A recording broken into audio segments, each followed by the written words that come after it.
Bien, buenos días, ¿cómo están todos? Vamos a empezar. ¿Me confirman el audio, por favor?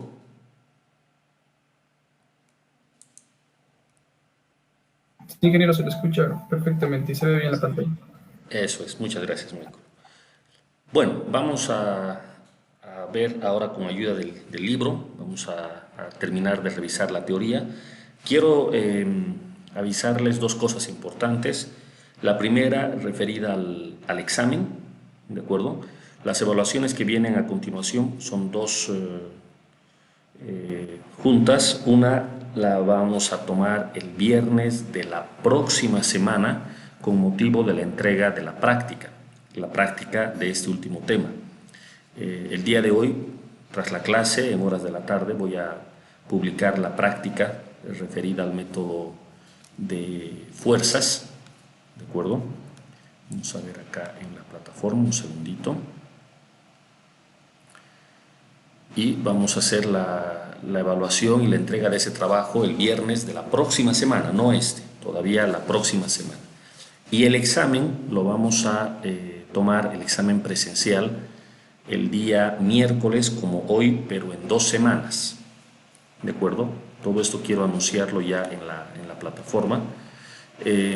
Quisiera saber si alguien tiene alguna dificultad con este horario, al menos de quienes están conectados en este momento. Entiendo que no, porque el horario oficial ya venía con este horario, con la clase de los miércoles a esta hora. ¿Ya? No podemos utilizar en principio la clase del jueves ni la del viernes porque, bueno, a esa hora yo ya no estoy en el campus y nada, solo nos queda este horario. ¿Ya? Entonces, si hay alguna dificultad con el horario del miércoles para el primer examen, por favor, háganme saber.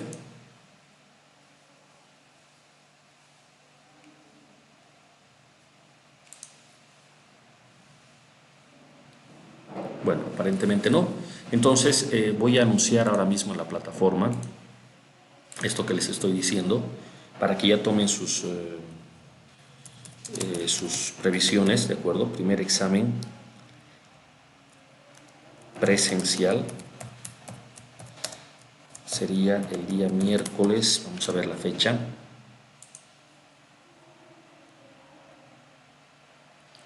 18, miércoles 18 de mayo,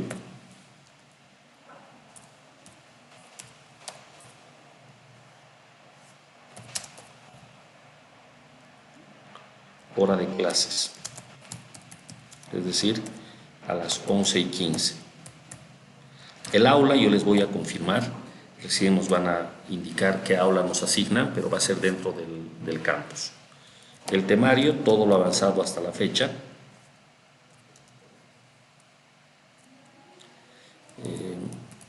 Todo lo avanzado hasta método de fuerzas. El examen es escrito, es decir, no es examen de SAP ¿ok? Es el examen de las resoluciones a mano y con calculadora, ¿ya?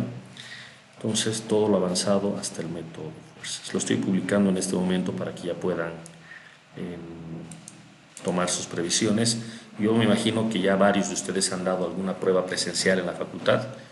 La única diferencia en esta materia va a ser que necesito que tras la resolución del examen ustedes fotografíen las hojas de la prueba y las suban al Classroom como si hubiese sido un examen a distancia.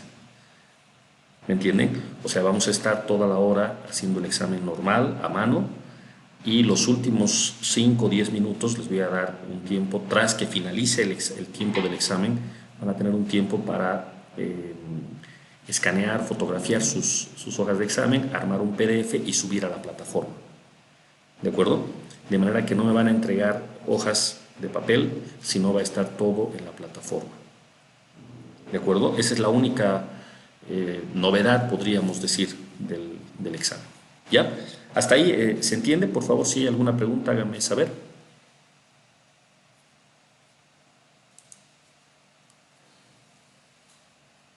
Ok. El segundo anuncio importante, yo estoy toda esta semana fuera de la ciudad, no estoy en el campus, de hecho no estoy en la ciudad, me estoy conectando de manera remota, bueno, pero mañana jueves y el viernes ustedes van a tener libre de esta materia, ¿de acuerdo?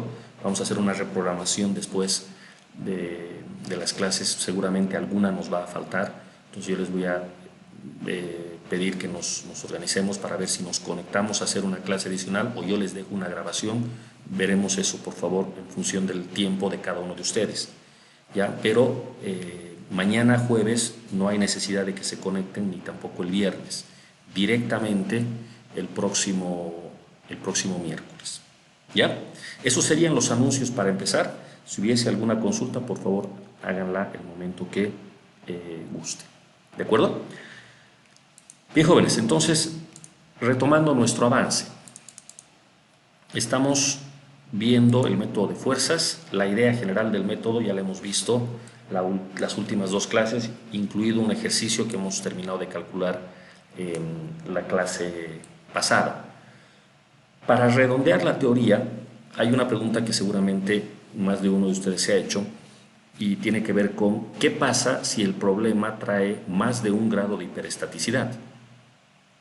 Claro, en este primer análisis que se hizo, se consideró solo un grado de hiperestaticidad, o sea, hay una sola redundante, en cuyo caso basta con eliminar uno de los apoyos y bueno, se hace la superposición de dos estructuras como se está viendo acá. Esto sumado a la proporcionalidad lineal que hay entre fuerzas y desplazamientos es que conducía a la ecuación de compatibilidad, que es la ecuación que estamos viendo acá, estoy bordeándola con el puntero, y que termina siendo igual a esta que está aquí abajo, en donde, como ya hemos visto, se introduce a la redundante, que en este ejemplo era la reacción vertical en B, multiplicado por este desplazamiento FBB. Ahora vamos a redondear la teoría. Primero que nada, ¿por qué se denomina o por qué se denota a este desplazamiento como FBB? Desde ya uno le podía haber puesto el nombre que fuese, no va a cambiar las cosas, sigue siendo lo mismo, pero hay una razón por la cual se utiliza la F minúscula y es que este F representa un índice de flexibilidad. Es un coeficiente más que un índice de flexibilidad. Fíjense en esta parte del texto, lo menciona, es un coeficiente de flexibilidad. En el análisis estructural nosotros podemos plantear el problema, la solución del problema, mediante coeficientes de flexibilidad o mediante coeficientes de rigidez. En un caso estaríamos hablando de un método de flexibilidades y en el otro de un método de rigideces. Por una cuestión de eficiencia en el cálculo se ha visto que el método de rigideces es preferible. Hay algunos problemas numéricos que se presentan con el método de flexibilidades que obviamente no los alcanzamos a notar cuando resolvemos a mano, pulso, pero sí se nota cuando uno resuelve esto mediante algún algoritmo numérico. Es por esa razón que este método de flexibilidades no es el que se acostumbra a llevar a la programación, sino el otro, el de rigideces. Pero este de flexibilidades es más coherente, digamos, con lo que uno espera de un método de análisis en estructuras hiperestáticas, porque a todos nos han dicho que una estructura hiperestática tiene más de una redundante, más de una reacción redundante. Y este método va directamente a atacar ese problema. Si tengo dos redundantes, pues trato de encontrar esas dos redundantes y a partir de esto continúa la solución del ejercicio. Entonces es un poco más coherente con lo que uno esperaría en la solución de un ejercicio. Por eso también, por razones didácticas, siempre empezamos por este. Ahora, ¿por qué se llama coeficiente de flexibilidad? Vamos a ir definiendo las cosas. Hay una relación básica entre fuerzas y desplazamientos que todos ustedes deben reconocer. Voy a habilitar un lápiz. A ver, aguárdenme por favor un segundito. Ahora sí, continuemos entonces. Vamos a tratar de interpretar esta situación.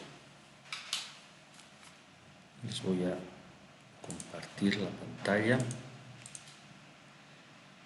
Un segundito.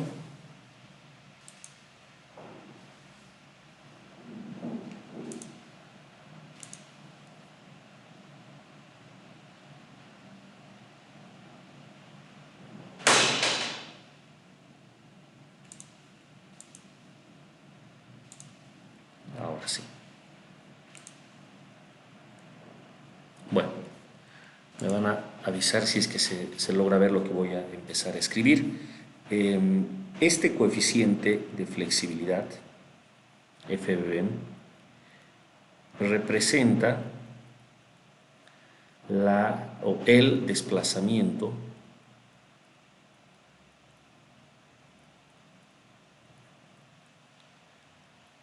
en el punto B debido a una carga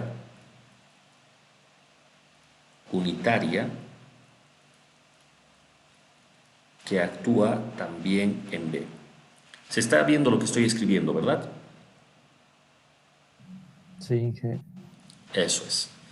A ver, entonces, FBB, llamado coeficiente de flexibilidad, no es nada más que el desplazamiento, flexibilidad, el desplazamiento producido por una carga unitaria. Toda vez que yo tenga sobre una estructura, sobre cualquier parte de la estructura, una carga unitaria, y yo calcule el desplazamiento debido a esa carga unitaria, a eso vamos a llamarle coeficiente de flexibilidad. Si tenemos en mente la relación básica de Hooke, fuerza igual rigidez por desplazamiento, y yo despejo desplazamiento, esto quedaría de esta manera. Lo puedo poner así, multiplicado por la fuerza, y a 1 sobre K le puedo llamar alguna cosa, por ejemplo F, multiplicado por F. Ahí está. La idea es esta. Miren ustedes, si la fuerza que está actuando sobre el sólido o sobre alguna parte de la estructura es unitaria, entonces el coeficiente de flexibilidad es exactamente igual al desplazamiento. Lo estoy viendo acá en la ecuación. Entonces la interpretación física de este desplazamiento, de este coeficiente de flexibilidad, es que me está dando el desplazamiento producido por una carga unitaria. Es algo así como, vamos a ponerle aquí las unidades al coeficiente de flexibilidad, me estaría dando algo así como en unidades del sistema internacional, tantos metros por newton. Esa es la información que nos está dando, metros por newton. Si ustedes recuerdan, la rigidez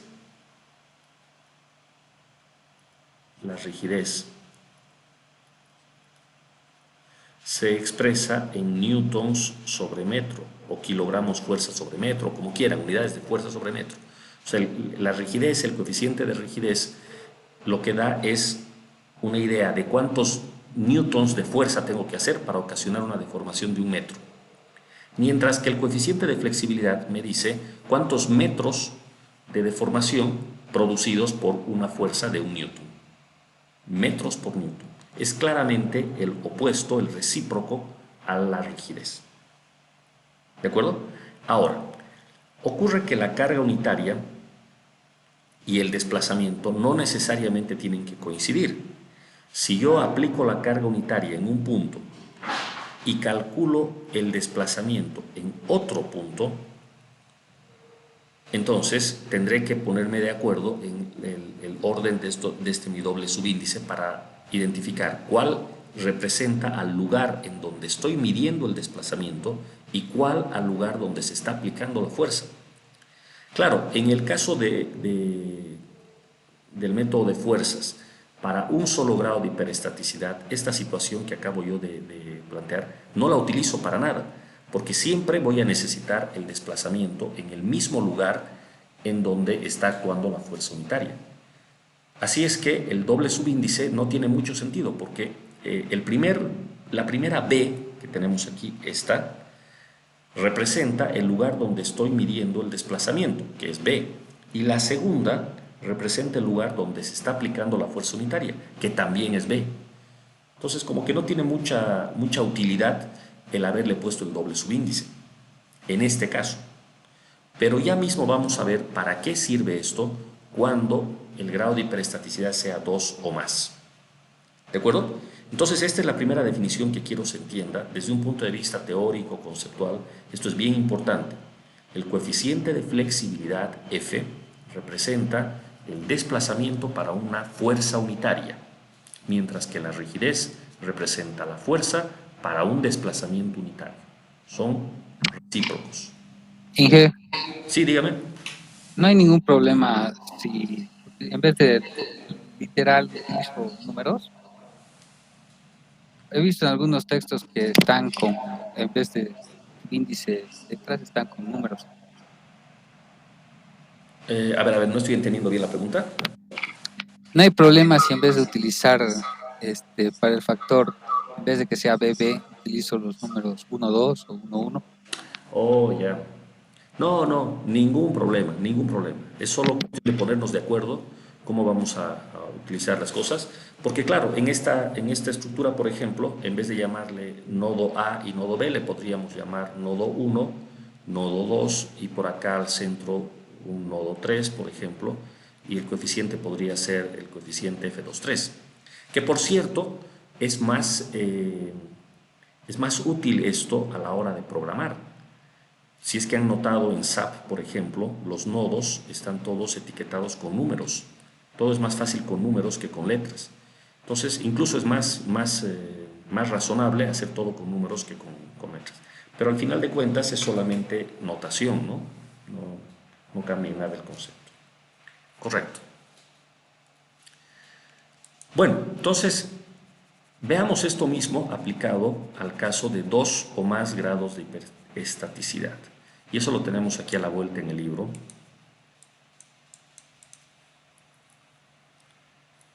Acá está el caso de 1 grado de hiperestaticidad, pero con rotación.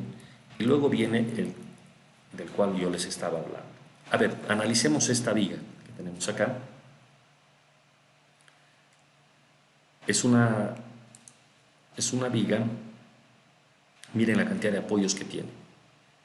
4 apoyos, 3 de ellos son móviles, uno de ellos es fijo.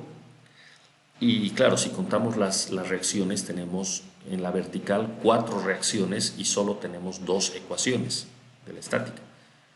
La ecuación sobre la horizontal es trivial, ¿no? La reacción vale 0 y ya hemos usado una ecuación. O sea, en resumen, en esta viga tenemos 4 incógnitas de reacción y nos quedan solo 2 ecuaciones de la estática, por lo tanto, este problema tiene 2 grados de hiperestaticidad. ¿De acuerdo? El método de fuerzas, sin importar dónde están aplicadas o qué cargas son, por ejemplo aquí P1, P2, es completamente indistinto. Cualquier carga se resolvería de la misma manera. El punto aquí es que tenemos que hacer que esta viga hiperestática se vuelva isostática para conformar la estructura primaria. Para eso hay que hacer desaparecer 2 reacciones, cualquiera que sea. En este caso se está eliminando la reacción en B y en C, como ustedes pueden ver. Vean esta figura. Claro, al eliminar la reacción en B y en C, inmediatamente aparecen 2 desplazamientos que aquí le llaman delta B y delta C. Perfecto. Estos 2 desplazamientos en la realidad no existen, vale 0. Por lo tanto, tienen que ser compensados y para eso empezamos a introducir las redundantes. ¿Cuántas redundantes hay en este problema? Si bien no lo menciona explícitamente el texto, pero aquí se nota que las redundantes son, acá hay una, acá hay otra, que en el libro están llamando BY y CY. Entonces, ¿cómo se aplica la superposición? Vamos a restituir las redundantes una a la vez. Entonces, en esta primera estamos restituyendo B y E. ¿De acuerdo? Por una cuestión de que el método nos arroje también los signos, ¿no? Porque no necesariamente las reacciones siempre van a ser hacia arriba, pueden ser también hacia abajo, depende de la situación. Es preferible colocar, como muestra aquí el libro, todo apuntando hacia el mismo sentido. Por ejemplo, aquí B y E apuntando hacia abajo.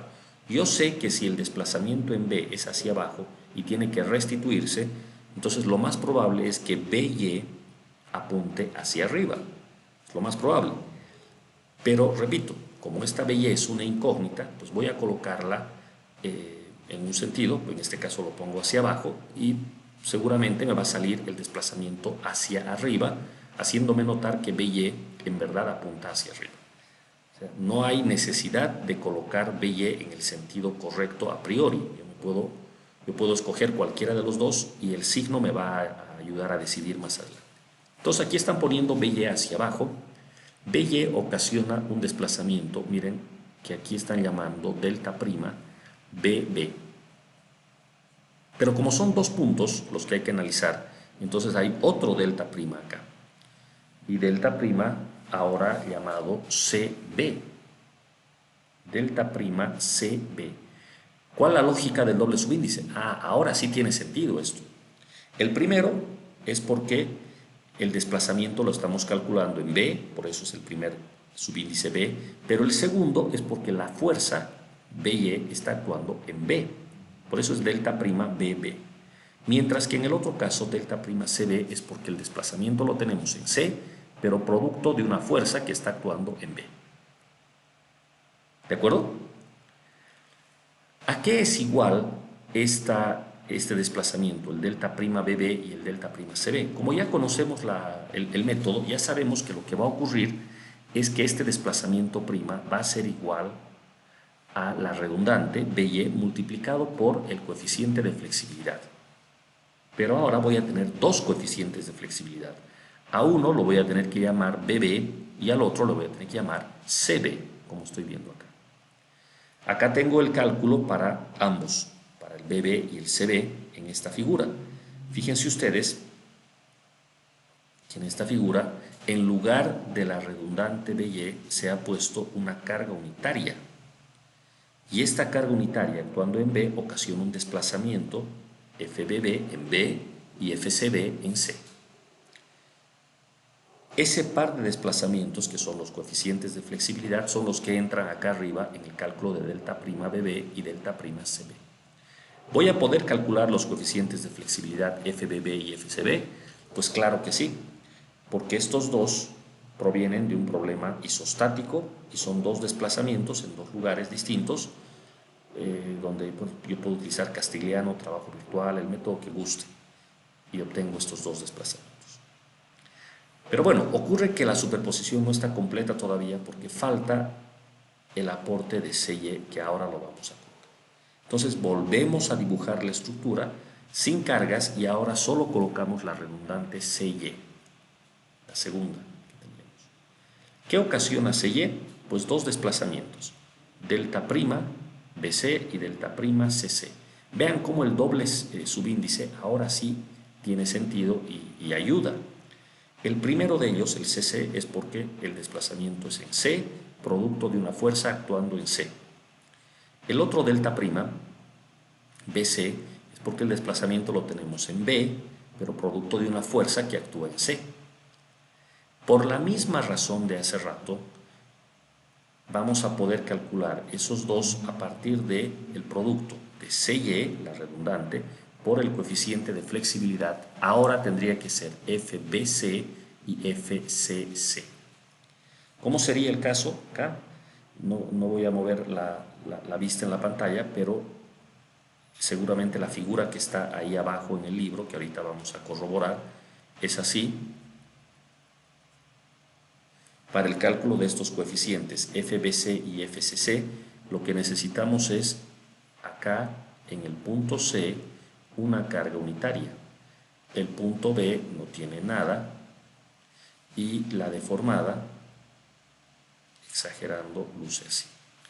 Entonces tenemos dos desplazamientos, uno aquí y otro aquí. Al primero le vamos a llamar FCC. ¿Por qué es F? Porque es un desplazamiento producido por una carga unitaria. ¿Por qué CC? Porque el desplazamiento actúa en C, el desplazamiento se mide en C y la fuerza también actúa en C. Mientras que este otro le vamos a llamar FBC, desplazamiento en B, producto de una fuerza unitaria actuando en C. ¿Estos dos desplazamientos los puedo calcular? Claro que sí. Trabajo virtual, castigliano, el método que fuese, es una vía isostática, se puede calcular. Conclusión, tengo los 4 coeficientes que necesito. Aquí está el BC, aquí está el FCC, aquí está el BB y el CB, que son estos que están aquí. Tengo todo. Ahora, ya que he introducido todas las redundantes, las dos, pues lo único que tengo que hacer es sumar. ¿Cuál es el desplazamiento real en B? Pues el real en B es 0. Por lo tanto, tendríamos aquí delta B más delta prima BB más delta prima BC. ¿Cuánto vale esto? 0. Lo propio en C. En C la ecuación, bueno, ya no tengo espacio, lo voy a dibujar aquí arriba, ¿de acuerdo? Delta C más delta prima CB más delta prima CC serían los 3 desplazamientos en las 3 estructuras, la primaria y las que traen a las redundantes. ¿Y cuánto tiene que ser esa suma? 0, porque en la realidad el nodo C no se desplaza ni abajo, ni arriba, ni nada. En esta ecuación tengo 3 desplazamientos, en la otra tengo 3, en total son 6 desplazamientos, de los cuales, o con los cuales, voy a hacer lo siguiente. Delta prima CB, aquí está, es BY por FCB.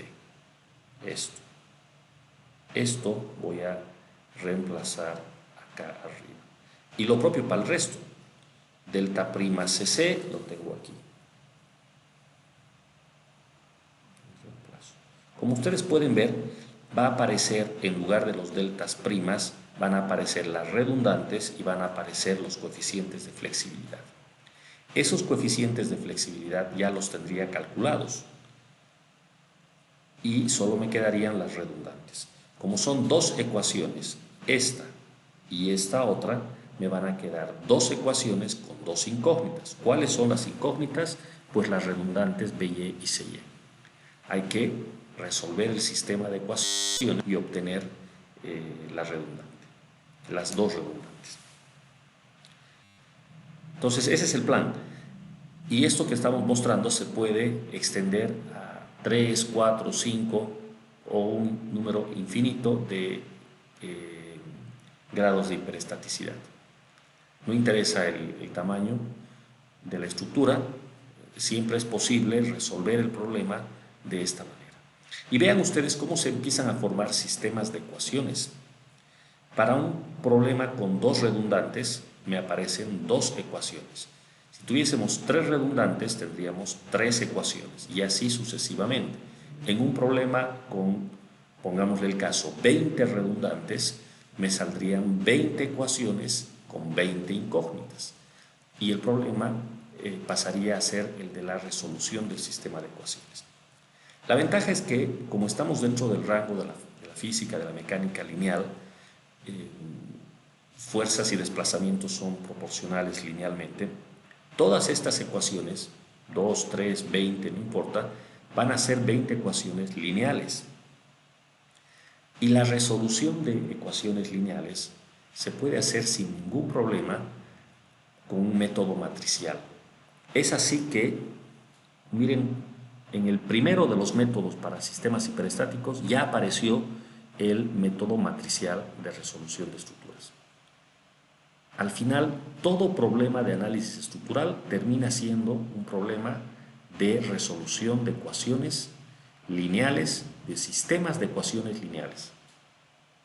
Y eso ustedes han visto en sus materias básicas, en álgebra lineal, la manera más sencilla de resolver un sistema de ecuaciones lineales es mediante matrices. Y esta es la explicación. ¿Ya? A ver, si se va entendiendo la idea o alguien quiere hacer alguna consulta, por favor, antes de que borre.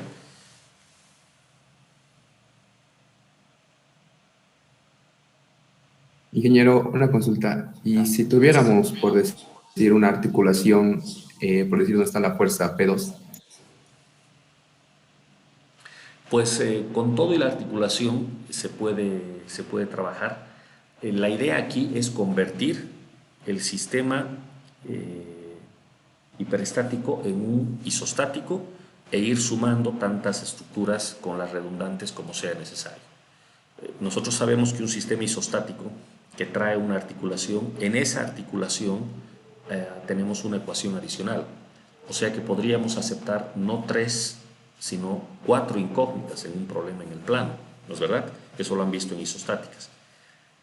Entonces, partiendo de esto, si tuviésemos una viga hiperestática que traiga alguna articulación, ya sabríamos que en esa articulación tendríamos una ecuación más ganada, ¿verdad?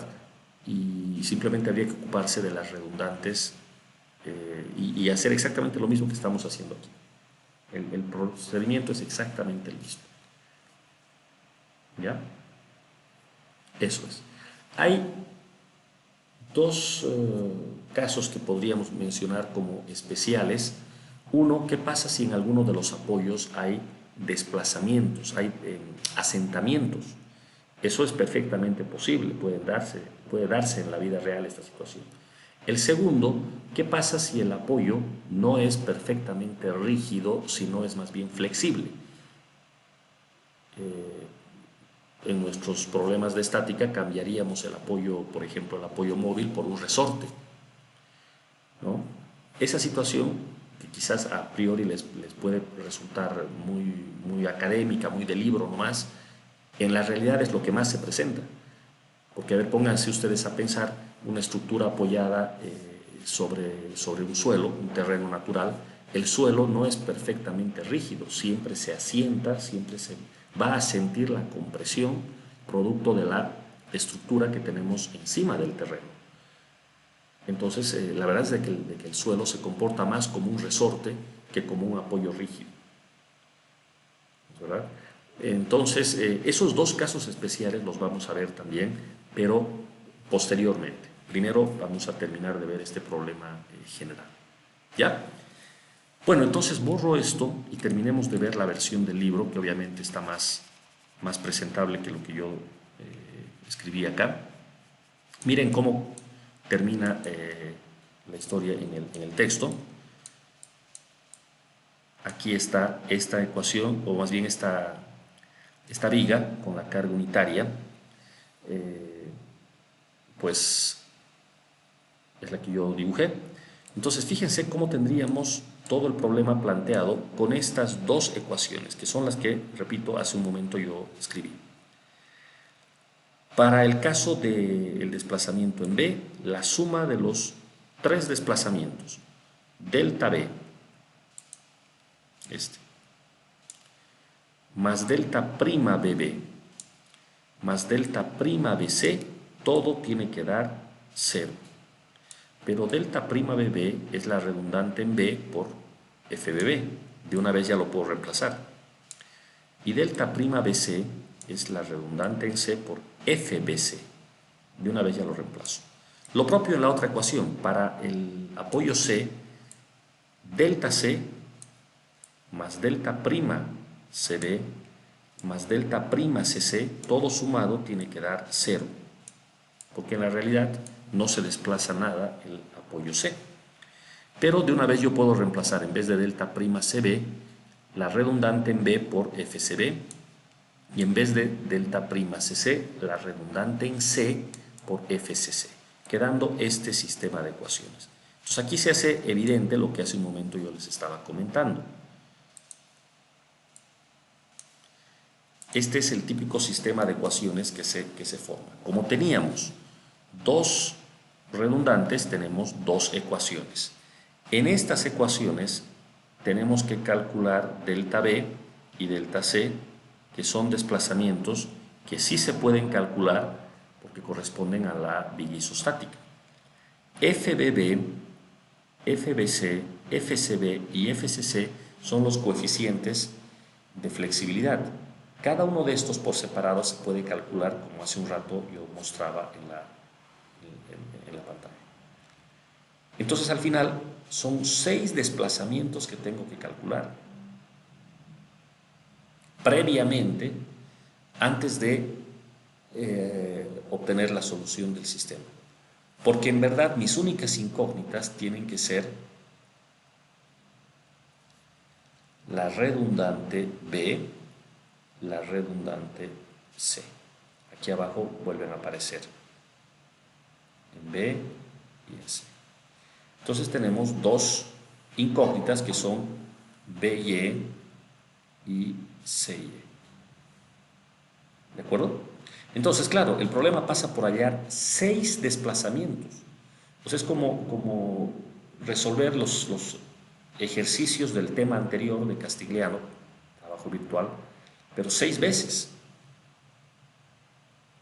Uno por cada desplazamiento. ¿De acuerdo? Y claro, eso toma tiempo. 6 veces, una vez tenga los 6 desplazamientos, reemplazo en la ecuación, tengo un sistema de 2 por 2, resuelvo y tengo el problema terminado. ¿De acuerdo? Ese es el plan, al menos así funciona en teoría. El ejercicio puede hacerse pues bastante largo, pero no podríamos decir que es un ejercicio difícil. Simplemente es largo, hay que hacerlo con cuidado. Otro detalle que aquí se aprecia en el libro es este. Vean que si bien la suma de desplazamientos es igual a 0, es evidente que algunos desplazamientos apuntan hacia abajo y otros hacia arriba. Por ejemplo, aquí estoy viendo en la figura este desplazamiento estaría apuntando hacia abajo, pero no es verdad que en la viga isostática también teníamos esto hacia abajo. Entonces, cuando sumemos todo, para que dé 0, obligatoriamente algunos de estos van a tener que apuntar hacia arriba. No hay otra alternativa. Si no, ¿cómo sería la suma de estos 3 desplazamientos si todos apuntaran hacia abajo? Es imposible.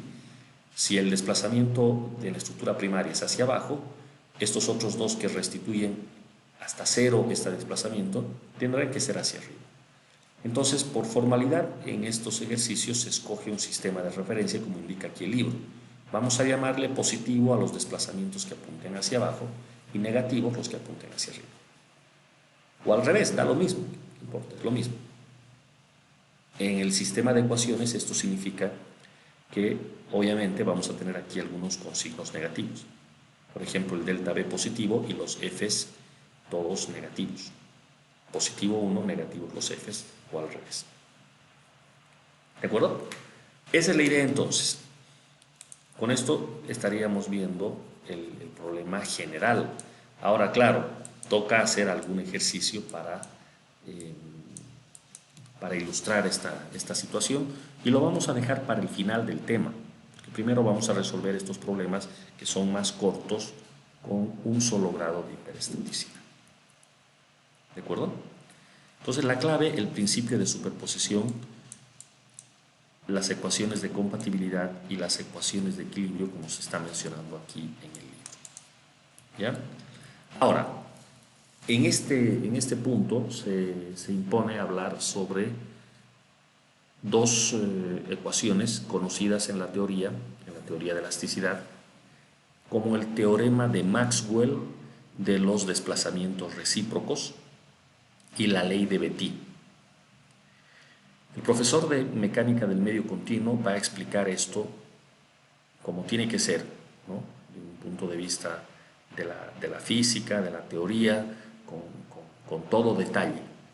Yo acá muestro simplemente algo muy superficial, simplemente voy a enunciar estas dos ecuaciones y nada más, porque me interesa la parte práctica y no tanto la parte teórica que, repito, van a ver en el otro curso.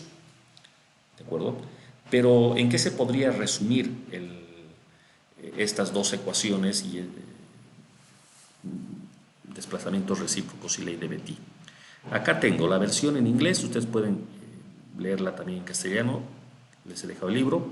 El desplazamiento de un punto B sobre una estructura debido a una carga unitaria actuando en el punto A es igual al desplazamiento del punto A cuando la carga unitaria está actuando en el punto B. Bueno, parece una especie de trabalenguas esto, pero puesto en ecuaciones es tan sencillo como lo que estamos diciendo aquí. FBA es igual a FAB. Eso es lo que queremos decir. ¿De acuerdo? Amparado en el teorema de Maxwell de los desplazamientos recíprocos y en la ley de Betti, se puede decir que los coeficientes de flexibilidad son iguales en esta situación, FBA y FAB. Es algo así como que se puede permutar los coeficientes y uno obtiene la misma situación. Podríamos intentar hacer una interpretación de esto, no una deducción teórica, sino simplemente una interpretación de esto. Si yo tengo aquí el punto A y aquí el punto B, y en principio hago que sobre el punto A actúe la carga unitaria, entonces acá vamos a tener una deformada, supongamos algo más o menos así, y tendríamos esta situación, dos desplazamientos. Como es una carga unitaria, ambos desplazamientos tienen que ser coeficientes de flexibilidad. Utilizando la convención que ya hemos explicado, el primero sería FAB y el segundo sería BA. ¿Verdad? Y claramente estos dos, perdón, aquí esto está mal,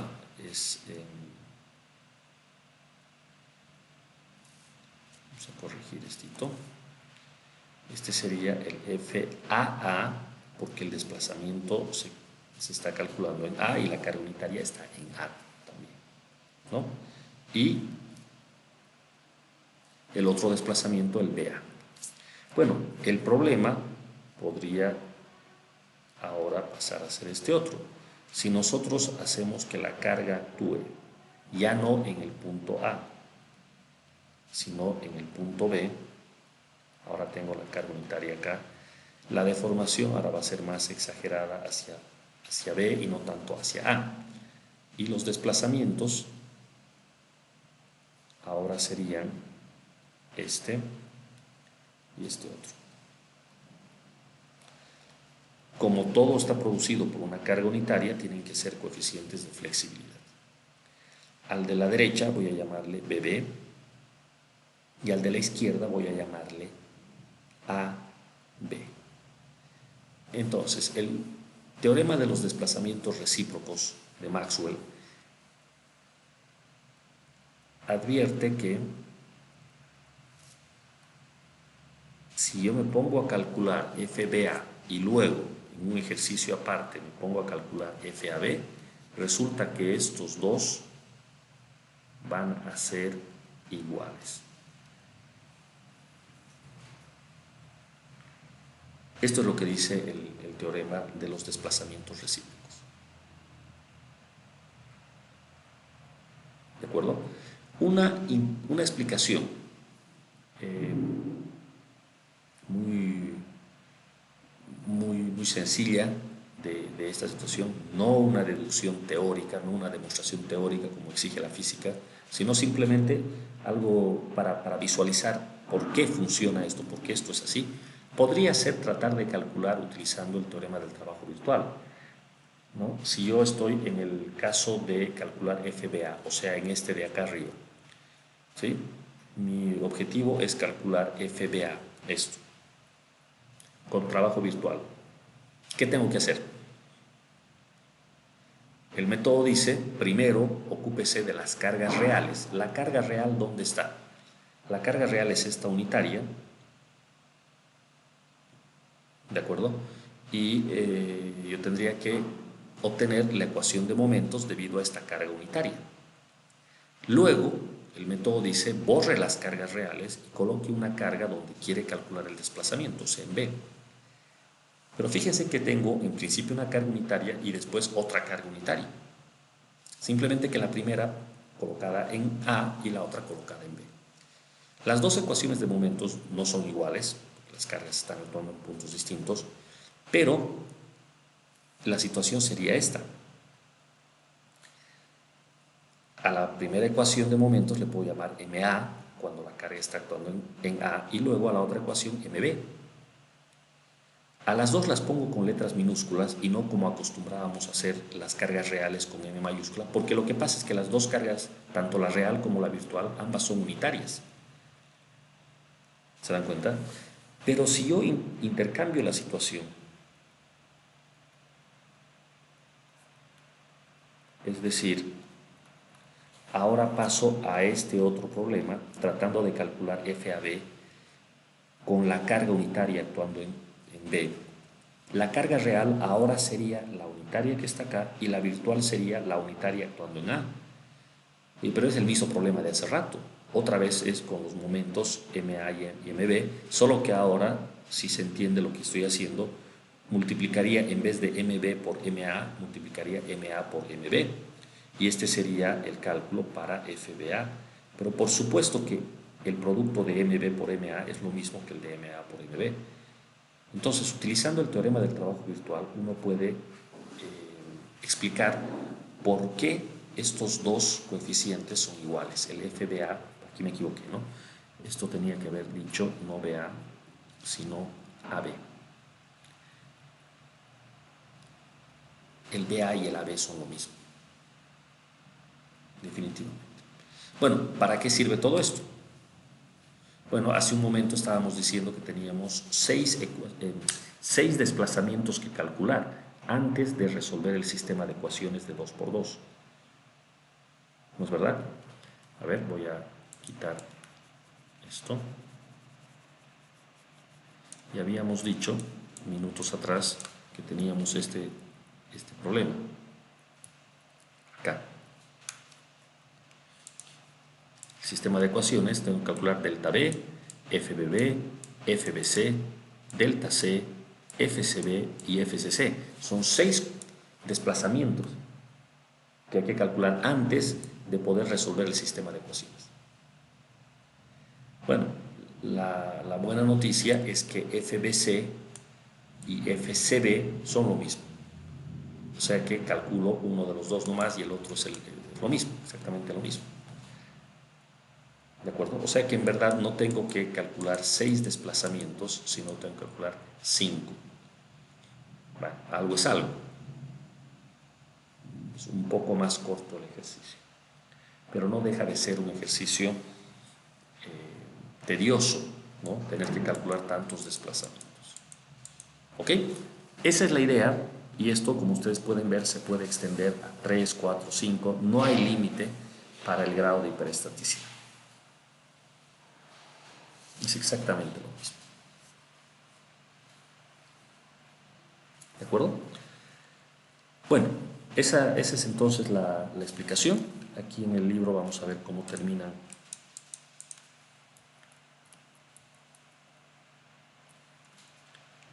la parte de abajo, justamente lo que les estaba yo diciendo, FBA y FAB, que termina siendo este cambio en el orden del producto MB por MA o MA por MB, que por supuesto es lo mismo. Entonces, esto explica el por qué. Ahí está la figura. FAB y FBA son exactamente lo mismo. ¿De acuerdo? Hay una forma que generaliza el teorema de los desplazamientos recíprocos y es lo que se conoce en mecánica de elasticidad como la ley de Betti. Pero nada, no nos aporta nada nuevo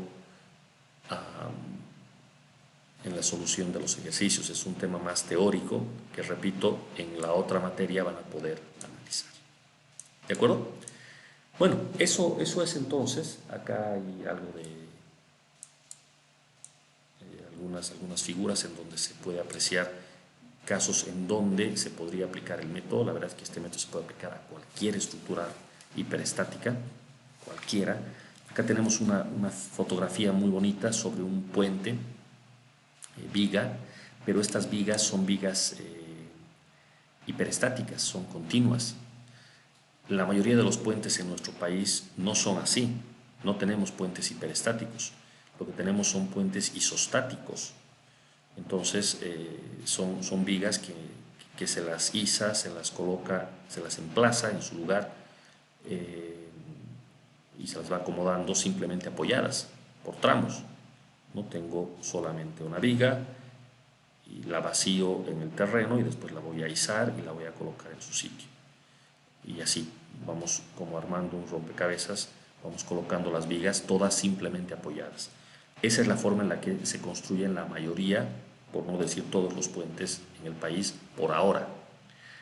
Pero claro, la otra alternativa es hacerlo como en un edificio, vaciar todo de un tirón y volver al sistema hiperestático. ¿De acuerdo?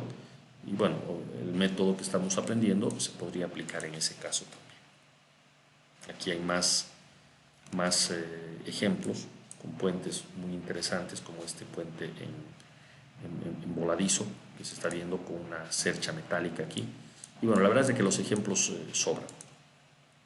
Justamente acá hay una articulación, más o menos lo que comentaba alguno de sus compañeros minutos atrás. Acá tenemos articulaciones, el sistema es un sistema hiperestático y se puede aplicar exactamente igual el método, todo exactamente igual. ¿Ya? Y bueno, tenemos aquí ya nuestros ejemplos. Les voy a pedir que en estos días, por favor, en estos 2 días que no vamos a pasar clase, se dediquen un poquito a revisar este material, estos ejemplos. ¿De acuerdo? Estos ejemplos que tenemos acá, que son muchos. ¿Ya? Y vayan ya ganando experiencia con la aplicación del método. Y lo vamos a ver luego en pórticos más. ¿Ya? Yo con esto ya voy cerrando la clase del día de hoy. Acá nos vamos a detener. Si quieren hacer alguna pregunta, por favor, quedaría la tarea para ustedes de revisar los ejemplos resueltos del libro de la parte de vigas, para conmigo retomar la siguiente semana el avance normal y por favor veamos de hacer una clase de reposición la otra semana. ¿Ya? Y yo les planteo como alternativa el lunes a las 14:15, pero eso está sujeto a que ustedes tengan tiempo y puedan conectarse. ¿Ya? Entonces, si en este momento pueden manifestarse antes de que nos desconectemos, este lunes a las 14:15, ¿podrían conectarse?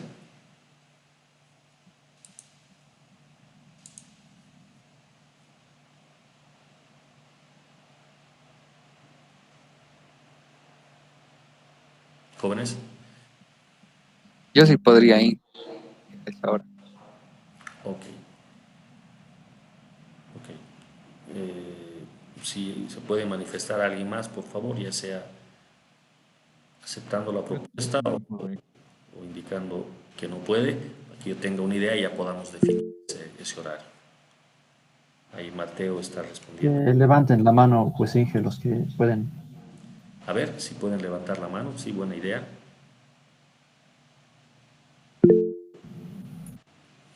Ahí está. Se ve que son, ya veo 11 personas, 12, ya. Aproximadamente la mitad de los que están conectados en este momento. Para quienes no puedan conectarse el lunes a las 14:15, vamos a dejar como siempre la grabación, ¿no? Y eso es. Ya jóvenes, les agradezco entonces. Nos reencontramos lunes a las 14:15 con quienes puedan conectarse. ¿Ok?